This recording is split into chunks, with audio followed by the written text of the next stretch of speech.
Telugu Desam party జిందాబాద్. మేము గత 40 సంవత్సరాల నుంచి ఇక్కడ వ్యాపారం చేసుకుంటున్నాం. నా పేరు సోమశెట్టి వెంకటేశ్వర్లు.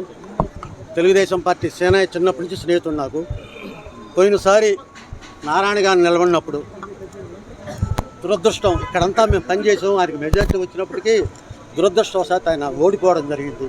ఆ రోజు నుంచి ఈ రోజు వరకు ప్రజలు వచ్చేవాళ్ళందరూ ఏమంటుంటే తప్పు చేసామయ్యా, మేము బంగారం లాంటి ఆయన ఓడించుకున్నాం, మనం ఈసారి ఆ తప్పు మేము సరిదిద్దుకుంటాం.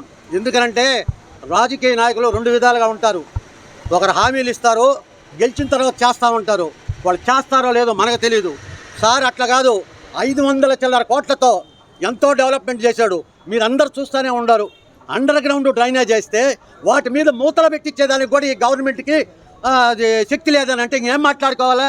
స్కూటర్లలో పోయేవాళ్ళు, సైకిళ్ళల్లో పోయేవాళ్ళు, ఆయన భగవంతుళ్ళు అంటే ఆయన అండర్ గ్రౌండ్ బ్రిడ్జ్ పెట్టిస్తే దాని మీద మూతలు కూడా ఇచ్చలా.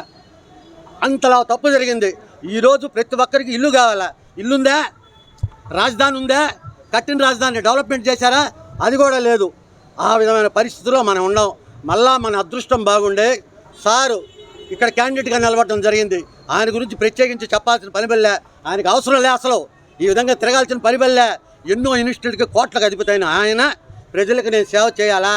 పోయినసారి నాకు ఓట్లేసి నన్ను గెలుపు ఫైనల్ దాకా తీసుకొని వచ్చారు, ఓడిపోయాను. మళ్ళీ ఈరోజు నేను నిలబడి వాళ్ళ రుణం తీర్చుకోవాలనే ఒక ఉద్దేశంతో ఆయన మన మధ్యకి రావడం జరిగింది.